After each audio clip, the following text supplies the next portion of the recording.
I'd like to welcome you on our webinars today dedicated to hydrogen. My name is Jean-Christophe Picard. I am joined with Sébastien Vermelin and Simon Bradshaw. We thank you for taking the time to attend to the webinar. We see increase of interest of hydrogen topic. Energy worldwide supply is refining and accelerating energy transition.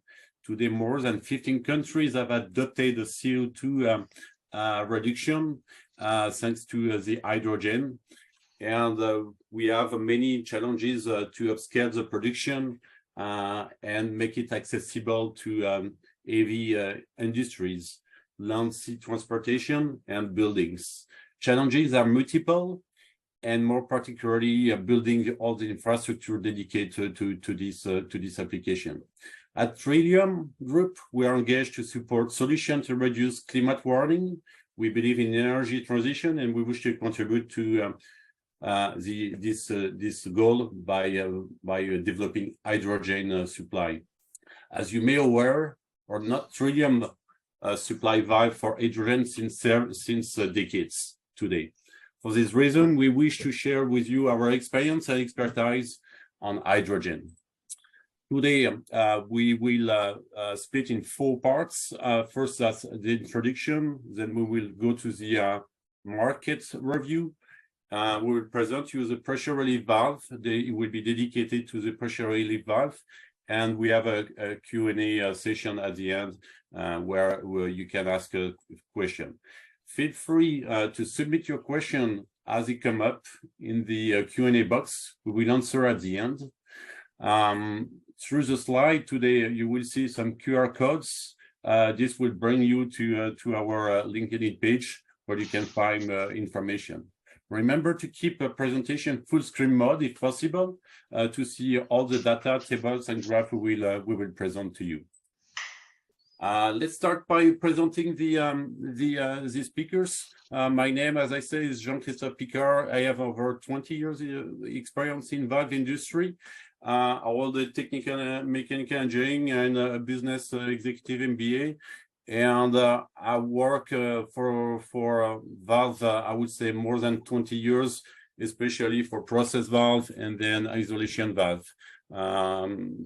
And I recently joined Trillium, part of the portfolio of Trillium. Hi, everyone. My name is Simon Bradshaw. I'm the Global Director for Engineering and Technology for Trillium. As it shows in the graphic, I've been in the pump and valve industry my entire career. It's an exciting time to be around, particularly as Jean-Christophe has said, around decarbonization and energy transition, which is why I'm here to talk about it today. Hey, my name is Sébastien Vermelin. I'm Global Product Manager for Sarrazin RSBD. I hold a master degree in finite element analysis and joined the PRV industry in 2009. I became familiar with the ASME regulation during 5 years in the engineering department before joining Trillium, its product team, and being focused on the Sarrazin product portfolio. I'm excited to talk about hydrogen today too. As introduction, we will review briefly a Trillium Group. Trillium Group is a pump and valve manufacturer, and we focus on mission critical equipment. Where you have severe service, we will be able to provide solution. On the blue part, you will see the brands. We have famous brands like Gabioneta for the pump, and on the green part, you will see all our valve brands we have. We are increasing our portfolio since many years, and we have today worldwide 11 manufacturing sites, 4 service centers. All are based worldwide. You will see on the map, everything on green will be for the valve plants, and then in the blue for the pump plants. Moving to some history on the group, Trillium is a brand. Where we have all the brands we have listed, and this is beginning from almost 200 years ago. Let's focus on the key dates for Sarrazin. Sarrazin is a brand dedicated to the pressure relief valve. 1848 is one of the first Sarrazin manufacturing. As you can see on the graph, it's almost today 175 years old. Moving to the 1984, Sarrazin supply air liquide as a major supplier. In 2003, plant is I would say now the basic plant, principal plant for the pressure relief valve based in France, Vendin-le-Vieil. And today, these brands, Sarrazin is part of a Trillium group, as you can see, and we are increasing since recent years with new brands like Red Point and then Turbo Mechanica Pompe. We will move on this part for the hydrogen markets. Simon will present this part and to give you an overview of the market. Thanks, Justin. Okay, thanks, Jean-Christophe. So I'm going to talk a little bit about the hydrogen market in general and some of the trends that we're monitoring at Trillium. So a little bit of background on hydrogen itself. As the graphic says, this is the oldest molecule in the universe, and it's also the most abundant. You find it in everything: water, hydrocarbons, organic matter. Essentially, life on this planet wouldn't exist without it. It's a very energetic molecule. If you compare it on a mass basis, it contains 3 times as much energy if you were to burn it than a one kilogram, a comparable amount of gasoline or petrol for my friends in the UK. And the flip side is it's also exists, at least in nature, in relatively low density. So we have to find a way to make it, to make it accessible, to make it usable for energy, for energy storage for various industrial applications. We need to find a way to improve on that, and that can be done either through increasing the storage pressure or by liquefying. And we've got a little graphic at the bottom just to kind of show you in general terms what we mean by that. The volumes are in liters, but for these purposes, it's easy enough to kind of see as we make hydrogen in different forms what that means. So 11,000 liters of hydrogen at atmospheric pressure, if you converted that into the form of ammonia, which is a pretty common conversion, you can reduce that volume to by a factor of 10 to 1,400 liters. If you were to take that hydrogen and instead compress it to 700 bar, which is around 10,000 psi, you can reduce that volume down to just 24 liters. And if you were to instead liquefy that hydrogen, and again, you have to get it very cold to do that, as I said, below minus 250 Celsius, you can reduce the hydrogen to just 14 liters of space. So this is quite a busy graphic, but I just want to kind of focus on the main things. What we're calling out here is all of the different colors of hydrogen that you'll hear in discussions in the media and things like that. But I want to focus on really the main 3 that we're interested in, and these are the ones that make up the vast bulk of hydrogen produced today. So if we can probably start at the bottom with the gray hydrogen that's called out there. This hydrogen is produced by steam reforming of natural gas, and it's by far the most common way that hydrogen is produced today. The problem with that is the carbon footprint is very high. Generally because you're taking a natural gas, you're stripping away the carbon from the natural gas stream to leave the hydrogen. That carbon then combines with oxygen, and you end up with a carbon dioxide emission from that process. You can improve the carbon footprint of that process by instead creating what they call blue hydrogen, which is essentially the same as gray hydrogen, but we take the CO2 that is produced from the process and we then sequestrate that in some way through carbon capture. You inject it underground or whatever we're going to do with the carbon dioxide, and that yields a much lower carbon footprint as a consequence. Depending on the efficiency of the carbon capture, it does unfortunately use more energy in the process of doing that. Carbon capture is not free.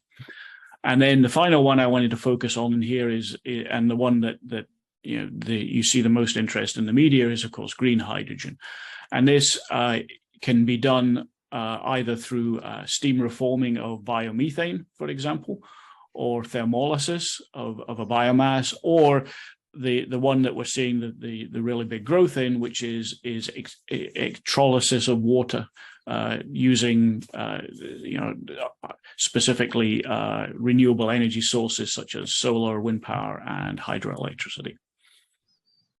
Okay, so this slide I wanted to spend a little bit of time on. So the credit for this slide comes from Liebrich Associates, with additional credits to Adrian Heil and Paul Martin. The reason I put this up here is you will see in the news, in the media, every day articles about hydrogen is going to do this, it's going to do that, and essentially it seems to be being put forward as a problem to solve everything in the decarbonization and energy transition. And the reality is, when you look at the economics, you look at the technology as it exists and the pathway, that is not going to be the case. There are going to be some instances where hydrogen is really the only alternative that we have. I'm talking about green hydrogen here, and I'm going to talk about, and there's other there's other applications that people are getting excited about, where really when you study the economics, there is no probable way that it will win out. So this graphic that's presented is so-called hydrogen ladder, and the purpose is to kind of show from the top of the ladder, the A group, which applications hydrogen is extremely likely to be utilized in and continue to be utilized in, as opposed to the ones at the bottom of the ladder, the group G, which there are other competing technologies which, from an economic and technology standpoint, are much more favorable. So if we look at the top of the ladder, things called out in red or highlighted in red background, such as fertilizer, hydrogenation, hydrocracking, desulfurization, and also methanol, are applications where there really is either no alternative or very limited alternative. And in these ones, we're going to need hydrogen. I mean, just for example, fertilizer, that's the creation of ammonia using hydrogen. That's an existing process. There's about 180 million tons a year of it produced, I think. That's a process that is ripe for decarbonization. On the other extreme, if you look at group G, you have, for example, hydrogen-fueled cars. It's not to say the probability of those happening on a large scale is zero, but it's pretty close to zero. If you were going to bet on it, you would not bet on that application, for example. And then if we go to this is another way to look at it. This one comes from the Energy Transitions Commission from a 2021 report that they did. And it's a slightly different way to look at it, but it's the same thing. You have a graphic here on the x-axis. You have the confidence of the role of hydrogen in the future from low to high.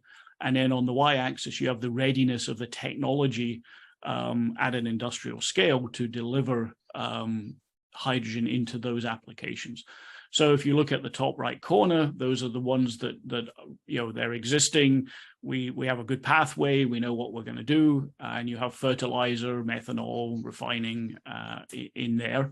The size of the bubble, by the way, indicates the size of the potential market or utilization of the hydrogen. The ones that we're watching are the ones that are the technology is not quite ready, but we certainly have confidence that that hydrogen will play a role. Those are the ones in the bottom right corner, things like power storage, steel, shipping, and aviation. And then the final slide I wanted to present in this general discussion about the business background. Again, this slide comes from an Energy Transitions Commission. And what this is doing is it's looking out into the future and comparing the cost of producing blue hydrogen with producing green hydrogen. And the interesting thing on the graph is that they've ran it for several different cases. Obviously, blue hydrogen is produced using natural gas. The cost of the feedstock can vary, so they've ran it from costs from 10 metric million BTUs, which is this MMBTU there, through to $1 per MMBTU. And they've put a kind of range where natural gas is typically fluctuated, which is between 2 and 7. And on the other hand, for green hydrogen, you can see two lines, a green line and a red line. The green the green line is for hydrogen produced in the cost of it produced in average locations, and the red line is where it's in a favorable location. And you can see by the end of this decade, essentially, green hydrogen, regardless of the location it's produced in, is certainly competitive with the production of blue hydrogen. And that's really what's going to drive the adoption of more applications with green hydrogen as we continue through this decade. Okay, and with that, I'm going to hand over to Sebastian. All right, thanks Simon, for this clear understanding of hydrogen application markets. We have a different kind of graphic where we can find hydrogen to find some hydrogen application, and what kind of solution Trillium can propose to support this hydrogen application. So if we take a look at hydrogen usage today, we would say 39% are dedicated for the industry sector, 40% in transport, 26% in heating and power of building, 5% in power generation. Of course, the good news is hydrogen is everywhere, and I'm personally convinced that H2 will redefine the notion of energy distribution in the world, since it's everywhere. There is as much as H2 in 1 liter of gas than 1 liter of water, and its volatility imposed to reduce distance. It can be extracted using a different manner. The bad news is the most promising methods are not mature enough. For example, electrolysis solid oxide, what we can see on the top left side, is very promising, since it's a reversible process. It means you can produce electricity, of course, but because you cannot stock electricity, if you need, you can also reproduce hydrogen. And on top of that, there is no use of rare material like iridium, what will be found in the PEM technology. It's also some concern we need to take care when we create hydrogen, the rare material like for a phone cell that has been used to create hydrogen. The most common part of the gray energy, the most common process we can see in the market today, it's steam methane reformer, part of gray and blue hydrogen, depending on the method. So the idea is by steam reforming natural gas, we will produce hydrogen and carbon monoxide, what we call synthetic gas or syngas. So at this level and during this process, the hydrogen is still not purified, and that's the reason we will find different kind of safety valve solution, from spring valve to pilot operated valve, due to the fact it's not pure hydrogen. There is also another part of the industry that only represents 5% of the market today, but on power segment, the valve will work on steam. So it makes sense we will find ASME1 safety valve with a dedicated technology. So it is connected to hydrogen, but indirectly, as in this section, hydrogen is used as a fuel to burn and to create steam. So this is obviously not the subject of the today webinar, but it's just to inform you the different kind of hydrogen application. When we said, or when customer asked some reference list, it's not because we have been part of a project where to hydrogen, the valve will work especially on hydrogen. It is connected indirectly.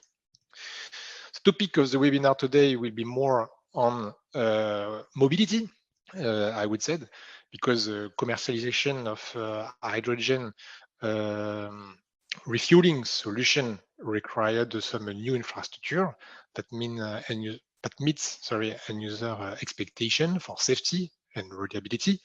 So industrial gas supplier have a very long history of safe and reliable hydrogen usage. It's not the topic, but the issue with HRS, it is required to work at a very high pressure. It is not common, and to be used by for people, common people that don't have a lot of experience to handle such kind of a high pressure. So the idea is to propose a robust design, and so for this reason we make the choice to only supply at the moment a thermal expansion safety valve. So yes, hydrogen is potentially dangerous as it is flammable, odorless, and colorless. So it is as dangerous as it is complicated to detect. And on top of that, it has a wider range of flammability when mixed air compared with natural gas, as you can see. That's why it is also part of local regulation in France or worldwide to take care about this station location. In France, just for information, a location, each hydrogen refueling station cannot be localized at less than 40 meters to the next building due to this risk. So something which is unknown today, but if we agree hydrogen will be one of humanity's key weapons in the war against carbon dioxide emission, it must be treated with care. And the main reason is fugitive hydrogen emission can indirectly produce warming effect up to a 5.8 times worse than those of CO2. Indeed, when it is released indirectly into our atmosphere, hydrogen itself can interact with other gas and vapor in the air to produce a powerful warming effect. So the question will be, how does hydrogen act like a greenhouse gas? One way is by extending the lifetime of atmospheric methane. So the methane is also an incredibly potent greenhouse gas, GHG gas, as we call it. As it goes more than it's 80 times more powerful than CO2 over the first 20 years. So, and the second question you may ask is common: how hydrogen can escape to atmosphere? And the answer is a leakage, pipe leakage, valve leakage. So store hydrogen is in a compressible gas cylinder, as Simon mentioned, is one thing. To keep hydrogen in this cylinder is another thing, and we can assume we will lose between 0.12% to 0.24% every day on this kind of storage due to leakage, just to give you some idea. So the Trillium mission, because it is part of our responsibility to take care of this criteria, to control H2 leakage within the hydrogen economy. So the role of Trillium is to reduce leakage. If we take a look on the National Renewable Energy Laboratory, this laboratory performed a hydrogen service case study on PRV reliability, and the results were 45% of all the valves that has been tested are within the spec, within what we can expect to a PRV safety valve to work safely. It means 55% were out, and among this 25%, if we go more in depth, 44% failed due to wrong set point, wrong set pressure. It was out of tolerance. 5% failed due to wrong opening failure, which is even worse, and 16% have a leakage issue. So it is in the second position. It's a performance issue, but it's also a global warming issue. Thank you, Simon and Sebastian, to highlight the market and the hydrogen challenges for these applications. To wrap up, I would say that the top 4 criteria for what we could see for hydrogen, which involve high pressure, something like above 500 bar, and now we are reaching more than 100,000 bar. Also very low temperature in case we liquefy hydrogen, and potential inflammability, as we say, and also as it is a small molecule, fugitive emission is one of the key things, as we just mentioned. And in the second part, we will look to the technology we can put to go and challenge these issues. Yes, thanks. So, as you mentioned, and as we can see, we will be really focused here on because there is different kind of solution for different kind of hydrogen use, and we will here focus on the hydrogen refueling solution. And as we can see immediately, if we take a look on, so for hydrogen, it's for this solution, the choice has been done to use gaseous hydrogen, not liquid, because the market is not mature enough at the moment. But even if we already supply some of them. And what we can see immediately is the pressure which are used, as you mentioned, are staggered. The main reason is H2 on this process has to pass through compressor, then store on what we call the compressed hydrogen storage tank before being supplied through a dispenser. So as of today, and as I mentioned, due to the low molecular weight, high diffusibility, we make the choice to have a spring-loaded valve. It is preferred since it is a robust design and it's reduce any leakage path. So in France, there is, and we can talk a few about France. Again, hydrogen is a growing market. Regulation is putting in place worldwide. China is in advance, and Europe is looking what China is doing. And even in Europe, there is no harmonized standard at the moment. So there is some standard. We can talk a few about them. ICPE 1516 is one of them for gas hydrogen refueling for hydrogen dispensation application. It's a regulation that need to be applied for any dispenser up to 7 bar for public station for electric vehicle markets. So the idea, just to give you some figure as well, is to have one dispenser each 150 kilometers and one liquid hydrogen dispenser every 450 kilometers. And it's also applied for dispenser whose capacity is under 120 grams per second. And the regulation mentioned, okay, on that case, you need to have a safety valve installed. So it's part of the regulation to have safety valve. If you don't have any safety valve, you cannot start your process. Basically, it's a standard valve that meets ASME criteria in terms of set pressure tolerance, overpressure, blowdown, which is more performance criteria, and on top of that, the seat tightness, because as I mentioned, we will take a look on tightness. So even if on such kind of equipment, you can expect to have a tightness up to 90% of the set pressure, we raise the bar and we promise to keep a tightness up to 95% of the set pressure on a spring-loaded valve, working on seat, especially. So for such kind of application, also the challenge when we deal with such high pressure is to withstand fatigue, pressure static fatigue. It is generated on a liner, storage tank. There is different kind of storage tank on the market. They are classified by category. Type 3, it's for pressure up to 500 bar, and it's most of the time it's an aluminum liner. And category 4, it's for composite liner up to 700 bar. Of course, the design of the safety valve is suitable for such kind of pressure cycle count.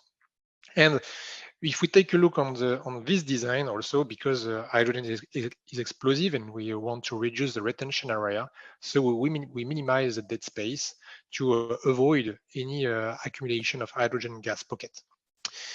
Just it's a brief digression on the topic, as we decide to talk about gas hydrogen, but we also have a liquid hydrogen. And again, it's not very new for us. We have a decade experience of the supply of safety valve in the construction of hydrogen liquefaction systems. The first job has been granted in 2012 for Linde clear technique, and in 2013 with Air Liquide, which is one of our main partner.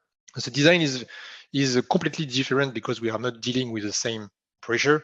Here, the idea is more to deal with a cryogenic condition, as the boiling point of hydrogen is 253 degrees Celsius. And the idea is to protect the spring. If the spring is frozen, the valve won't open, and you won't open, you fail, because the mission critical valve has to open at the right pressure and to release the capacity. So to protect the spring, again, cryogenic condition, we put in place a spacer between the body and the cap to protect the spring. Another thing is grease that can be used. On that case, we make the choice to not use any grease because there is a risk of frozen solidification. So we prefer to have a dry lubricant, PTF, what we call PTFE spray, PTFE, sorry, spray, polymer spray. I will briefly hand over to Simon to talk about the credibility of material selection. We have also some study that demonstrates sometimes the hardest component, like a 440, which is normally supposed to be used for very high pressure, and it is suitable for high pressure application.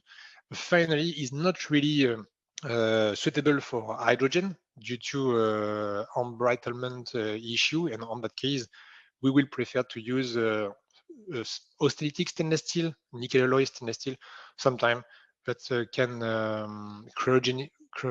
hydrogen for their hydrogen capability. This study has been done especially on some critical part, like the nozzle, which is the main part which is part of what we call the pressure containing part, the part that are in direct touch with hydrogen. So on that case, we prefer to use stainless steel. But I will hand over Simon that will talk a few about the main concern we have with this material when they are not rightly selected. Yeah, so thanks, Sebastian. I've got a couple of quick slides just to talk about the specific material issues around handling hydrogen. You've heard several times as talk about hydrogen being a really small molecule. It is a tiny molecule. It likes to diffuse through materials, and it can degrade their performance as a consequence. The one that gets a lot of attention, and especially from us because we have to design our valves correctly, is this hydrogen embrittlement. This primarily affects higher strength steels, but there are other materials that can be so affected as well. The embrittlement depends on a number of variables. We've kind of listed them there. There's certainly concerns, for example, right now and ongoing studies on embrittlement of existing natural gas pipelines. If you start to add hydrogen, that can have some undesirable consequences. The embrittlement itself occurs at a molecular level. And essentially what happens is it reduces the ductility of the material, makes it brittle, and therefore it then becomes prone to a catastrophic brittle fracture. Over time, when you cycle pressure up and down, you can get cracks that can form, and you can get a failure. If the cracks are on the surface, they can potentially be detected through some kind of ongoing inspection. The concern is like the example shown in the photograph below, where the crack forms at some depth in the material, and it's not amenable to most inspection techniques. The crack will then propagate, and in the worst case, you would have a catastrophic failure of the component in that case.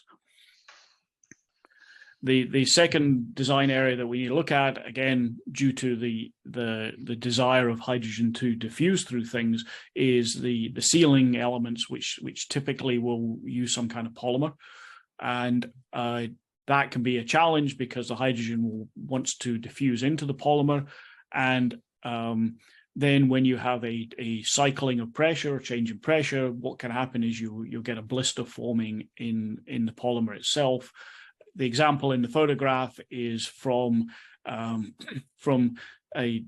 O-ring that was used in cryogenic hydrogen storage, and you can see it was once an O-ring. It now has a whole lot of blisters that have formed on the surface, and over time, obviously, that is going to degrade the sealing performance of the polymer. You have to select the right polymer to make sure this doesn't happen. Otherwise, essentially, at some point, you will get very significant leakage, which, as Sebastian mentioned earlier, then will contribute to fugitive emissions. And we absolutely do not want to have that happen. And with that, I'll hand it back to you, Sebastian. Thanks, Simon.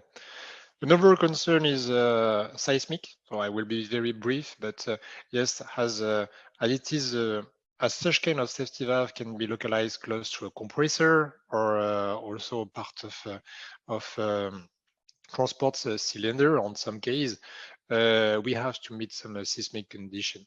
So of course, it makes sense the seismic answer, the frequency, the first frequency will mainly depend on the connection. The valve itself is suitable for a seismic and give a proper good result. However, we have also some experience. As a reminder, Sarrazin has two entities. The first based in the north, dealing with oil and gas and conventional power, and the second based in the south, dealing with nuclear. And on nuclear, for any valve, there is some irradiation concern, but also seismic concern, and any valve is tested seismically. So we have some long experience of seismic reports, but more based on RCCM code, not Euro code 8, for example. But by the way, it's something we can do, but the answer will mainly depend on connection. On that case, for hydrogen refueling solution, coil thread has been preferred because it gives the best compromise between the capacity to withstand high pressure, but also give a proper answer for seismic, even if some other compression tube fitting perform better on seismic, but not so are not preferred for high pressure. I just as a reminder, this valve has to operate at 1000 bar. So we first need to take care about how to handle pressure and then seismic condition. Yes. We are reaching our last technical part. As Sebastian said, everywhere you are pressure involved, you may have a path for leakage, and this is the last part where we will put some add light on this. So let's talk a few about what we are doing the best. That means part of our job. How we test the valve, how we consider in our process hydrogen use. So any valve, regardless of the product category, we can talk about spring-loaded or pellet-operated valve. Safety valve, as a reminder, has to only meet two safety criteria: to be open at set pressure and to relieve, to discharge the certified capacity. So any valve has to be tested, and we need to perform set pressure test. For set pressure test, we can perform either set pressure on gas. It's part of the regulation. A valve working on gas has to be tested in air. On liquid has to be tested on water. On that case, we make the choice for hydrogen to test the valve is helium, because helium is very close to hydrogen in terms of volatility. And because, by the way, hydrogen is too dangerous, we cannot just relieve hydrogen to atmosphere. On a specific test bench, valve relieve directly to an open area. And as we said, it's not part of the strategy to release hydrogen to atmosphere. So we test the valve in helium. Of course, the process, and I will finish by that, but I will start by that, the cleaning process at any stage is very important. So the test bench are clean, the valve is clean, and part of the, just to come back to the initial process, part of the process is to make the valve open 3 times, to measure the average, and if the set pressure tolerance is within the standard acceptable limit, which is commonly plus or minus 3% for any valve whose set pressure is over 70 psi. So in that case, we are at 550 bar. So it's slightly over this value. And if we meet this criteria, we pass the test and we can go to the next level. So again, a quick, a brief digression about what about liquid hydrogen, how we test that. It is still ongoing, honestly. At the moment in Sarrazin, we have a cryogenic test bench to perform tests on nitrogen, but nitrogen is, by the way, it's a boil-off. It means we push on the liquid nitrogen on the gas nitrogen to make the valve open in cryogenic condition. But when we set cryogenic condition, we need to consider the boiling point of the media. So for nitrogen is minus 196 degrees Celsius, and for hydrogen is very, very low. It's minus 252 degrees Celsius. And on that case, we use helium, which is lower as well, because for helium, the boiling point is minus 269 degrees Celsius. And as many, it's very complicated to keep this condition. So it's boil off. And we need to find some right partner to perform this test. So at the moment, it is performed on gas helium. We push on nitrogen at minus 196, on gas helium to make it open. We make the valve open 3 times, and we measure the average opening if it is within or without out of the set pressure tolerance. So the process is similar. The only thing is we use dedicated test bench for that. As we can see, sorry, I didn't launch the video, but yes, the process is more or less the same. On that case, we did it on a pilot operated valve, because pilot is also suitable for cryogenic condition, and we used a dynamic test bench for that to make valve open in real condition. What about the next step? So we test the seat tightness at 2 levels, at the inlet and also for what we call the primary pressure zone and the secondary pressure zone at the outlet. So the first criteria for the primary is to measure the valve seat tightness. So when the valve is supposed to be closed and the pressure is supposed to be installed on the valve at the valve inlet. So as we can see, we complete the test. We perform the set pressure test, and after that, we stabilize the pressure. Here we see the pressure is stabilized about 535 bar for a set pressure whose initial value was 550. As a reminder, we put a cap at the outlet that is connected to a water vessel. If there is any leakage of helium, the helium will create some bubble on the water vessel. If there is no bubbles, it means there is no leakage. So the process is not new. It's not a process which is, an exclusivity of Trillium. We are safety valve manufacturer for the oil and gas market. We strictly follow the applicable standard on this market. The common applicable standard is API 527. That gives detail of the complete process. The criteria can be increased. So if you take a look on API 527, the standard criteria is 90% of the set pressure. And on that case, as I mentioned earlier, we raise the bar, we perform the test at 95%. On that case, it's even higher than 95%, it's 97%. And the criteria for any soft seat, what we are using for hydrogen is a 0 bubble, no leakage allowed. So it's very simple. We need to keep the pressure installed for 1 minute and to check there is no bubble, which was obviously the case on this scenario, on this example. The second, one, this is done, we also need to take care when the valve is relieving, when the valve is open. On that case, on the secondary pressure zone, we don't have any leakage too. So we check any leakage path. First, around the body, which is the main pressure containing part. So we can have, as we can see, different kind of leakage path between the body and the bonnet, the body and the nozzle, or the body and the adjusting screw. Then we check because bonnet is also a pressure containing part, so we need to take a look on the connection between the bonnet and the cap. And to finish, but the connection itself. The valve is not free. It is connected to an inlet pipe and an outlet pipe, so we need also to check. There is no leakage at the connection entrance and out at inlet and outlet. The criteria that are used is very, very low.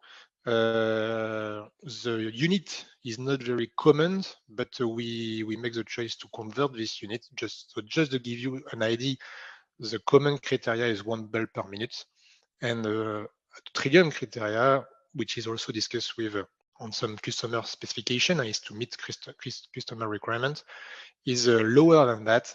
And when it is so low, what we do is we use a specific device for fugitive emission testing, what we call in the standard language a sniffer, to catch up the particles.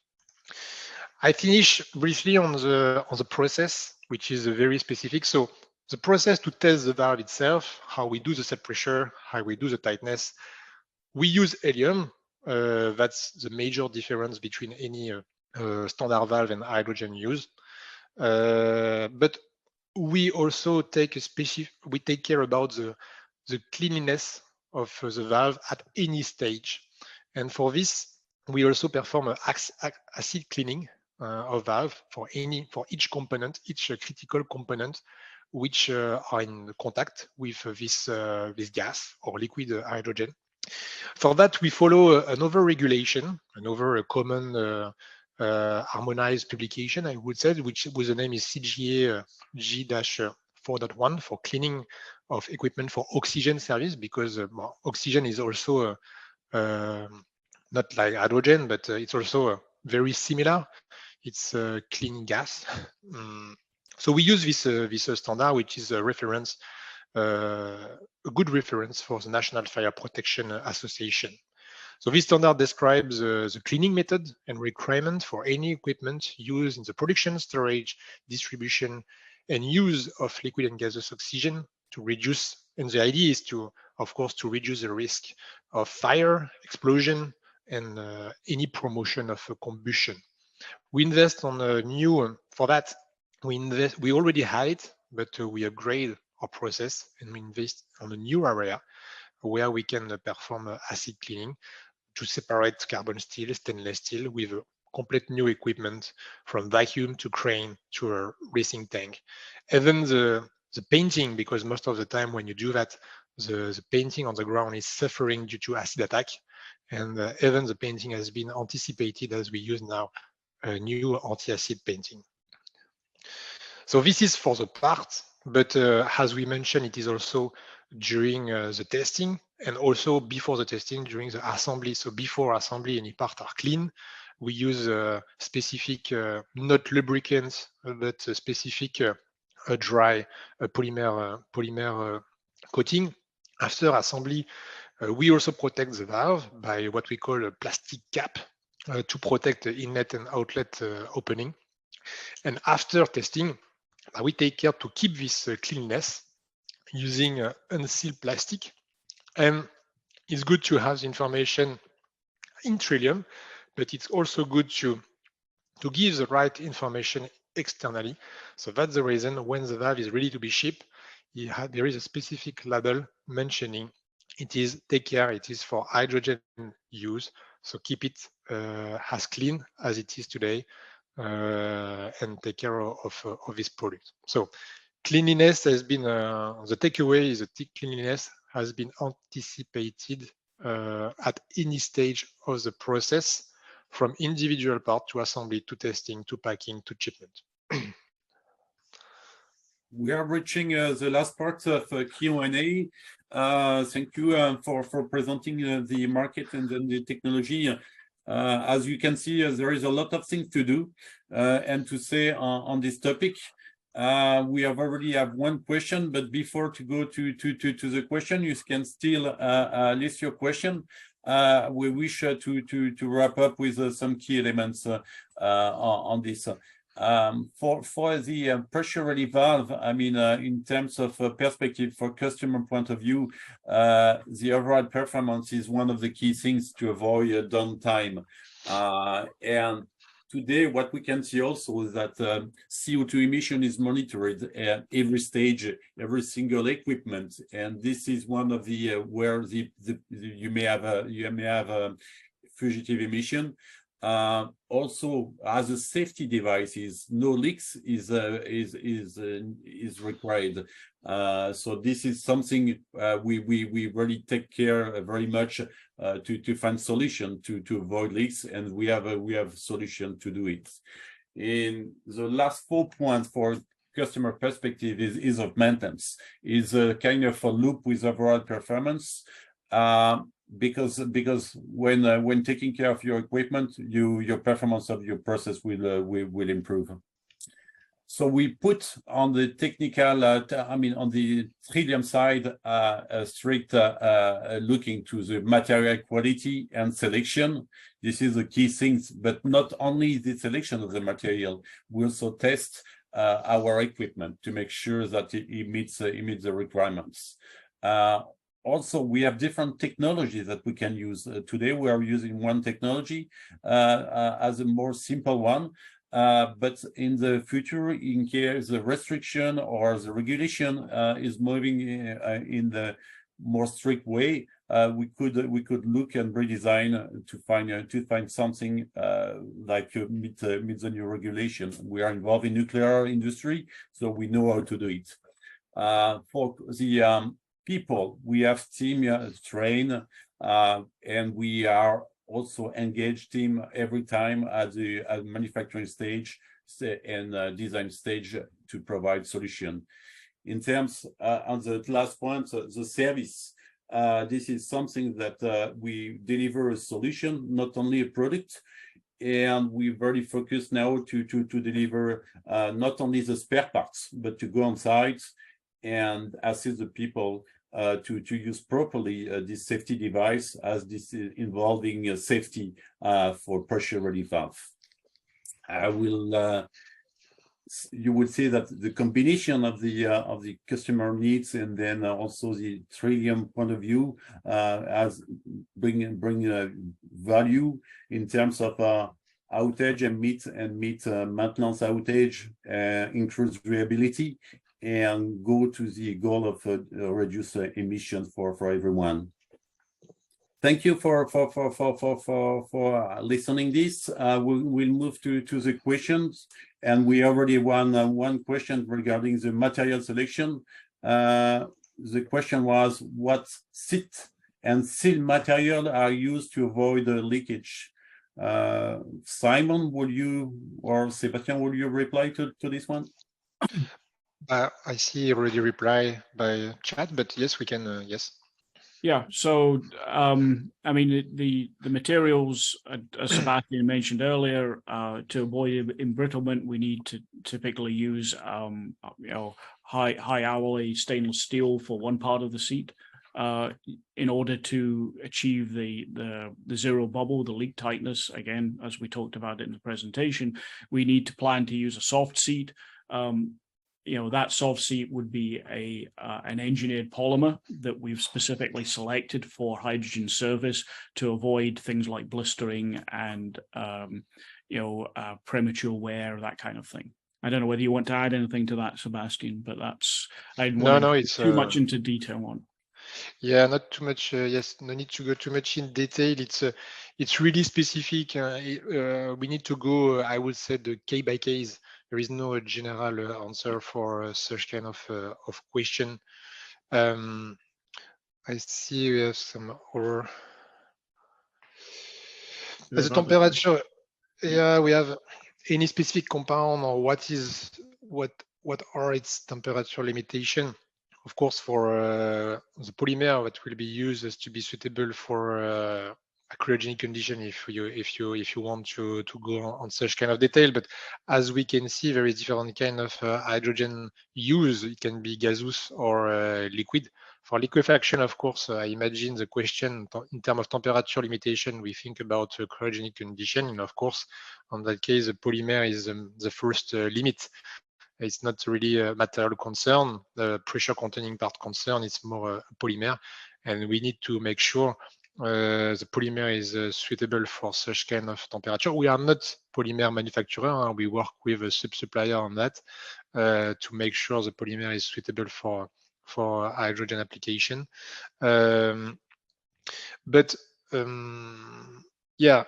at the end of the day, we need to also find the best compromise between the polymer and the tightness, because to withstand such a kind of low temperature, it's a more, the polymer is very hard, and when it is hard, it is as hard as a metal sheet. So what we will win on cryogenic condition, that will be used in terms of tightness performance, which is another concern. So at the end of the day, we need to find the right compromise. So we need to make some compromise. Yeah.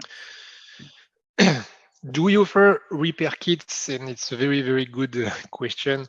I will take this one because we will offer on hydrogen. We understand it's a new business. It's a new business because it's for transportation, so it's more close to automotive industry, and we need to find the right solution. If you have a hydrogen refueling station and you need to perform some maintenance of safety valve, and finally you need to, because as we said, if the valve is out, the station is on hold, you cannot use it, and you lose some money, of course. So it's not the idea. What we will do for locally and in the long term worldwide is to propose a complete valve replacement. We use, of course, we can propose some repair, but when we talk about repair, we talk also investigation. What kind of part has been affected? We need to identify the root cause of failure, or we can anticipate some maintenance, but even why you need to disassemble, reset the valve, it can be long. So for such kind of very simple valve design, it's a simple, robust, and also it's a transportable valve. So it makes sense to have to anticipate. Automotive industry also is standardized, so it's always the same pressure at the same location for every module, so we can anticipate some volume, and we will propose complete valve replacement to avoid any to reduce the maintenance overall. It's part of the strategy at the moment. Yeah, I mean, I think just to add on to that, you saw the criticality of these valves. You don't, the just replacing the repair parts is the easy bit. The setting of the valve and making sure that it's maintaining its as new performance is the part that needs specific testing, the specific clean room assembly, and as Sebastian talked about. And these are things that are not necessarily available at the local site. So that's for that reason we prefer to provide a replacement valve. Yeah. Another question is, do we have any pressure valve can be set up to 1,378 bar? It means 20,000 key, API 6A 20 key. We don't have, I would say yes and no. Yes, because we can do it. No, because we never have any request for that. And the reason why we don't have any request for that is, as I said, at the moment, the regulation also impose a certain pressure limit, 700 bar in France. Maybe on some other territory it's different, but for the moment it's a 700 bar. So we manufacture valve over this value because before going through the dispenser, it has to be on a compressor line, and at the compressor outlet, we can reach high pressure up to 1,044 bars. So it's I think it's 15K. It means but yes, we manufacture such kind of design.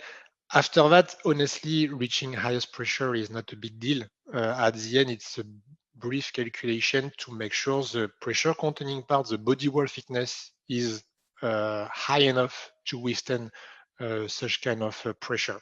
So it's not a big deal. I would say the big issue. We just readapt, and at the end, even a laboratory testing, if we need to apply to national board or any other notified body, the national board don't have the capacity to test the valve in real condition. So such kind of valve is designed based on calculation note. We apply, we submit the calculation note to make sure the valve is designed to meet such kind of pressure.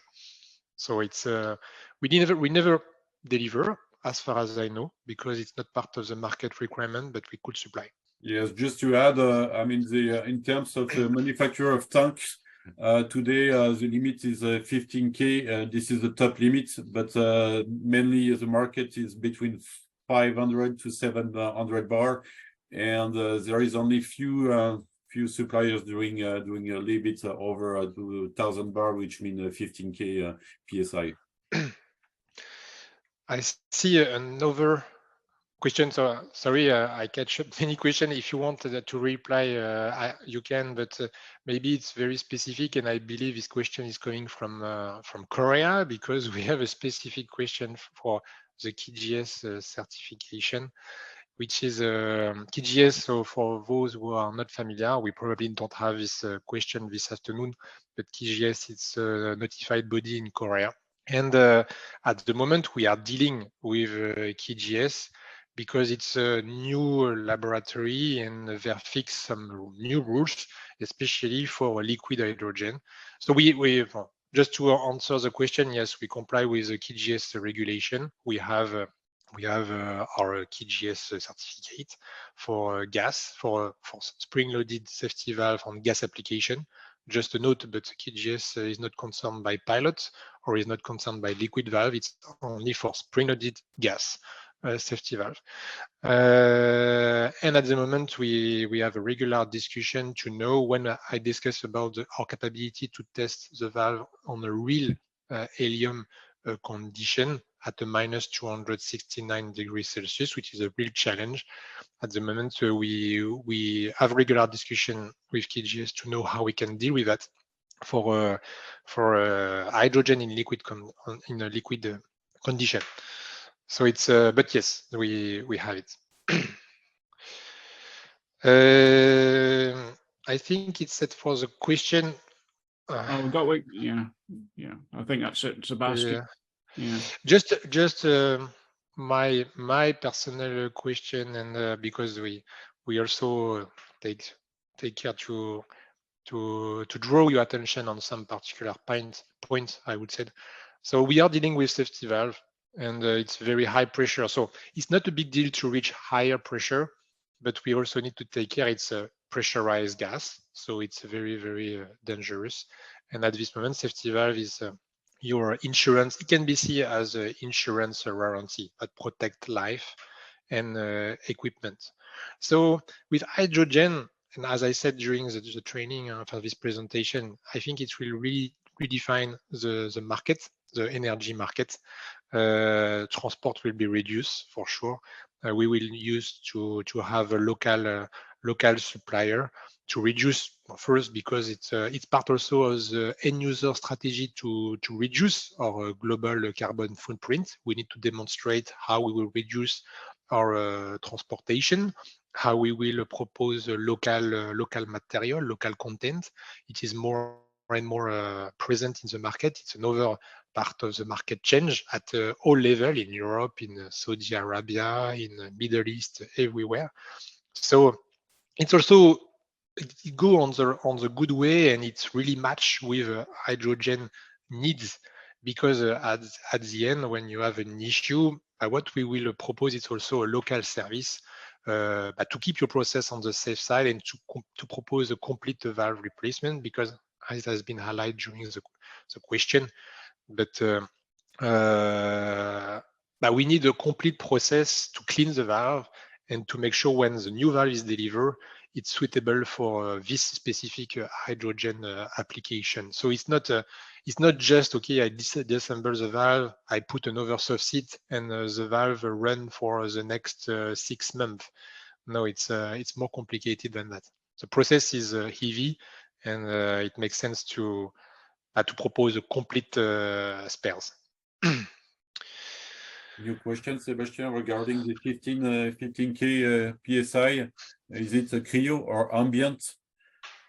No, it's ambient. Because it's both may exist later, but at the moment, it's a choice. Either you compress or you liquefy. If you liquefy, you don't need to pressurize. You can do, but it's another mix, but it's not the case today because it's not mature. I mean, there wouldn't be any point in. I mean, you're already a liquid. I mean, pressurizing it doesn't really gain you anything. So No, I'm not really sure of the benefits. The benefit. You know, I certainly if someone wants to ping me on LinkedIn and explain it, yeah, sure. But yeah, it's ambient as we kind of pointed out. Yeah. Thanks. I would say that you can follow. Yeah, you can follow us on the and you review the webinar with a scan here. You can scan the QR code, and I just want to add like also that we have set up now a virtual trade show for Trillium portfolio, and by going to this address. You can register and then get access to a totally virtual trade show with all the brochure, all the animations, and I invite you to experience it. Thank you, everyone. Thank you very much. Thank you for your attention, and please stay tuned. Stay tuned, yes.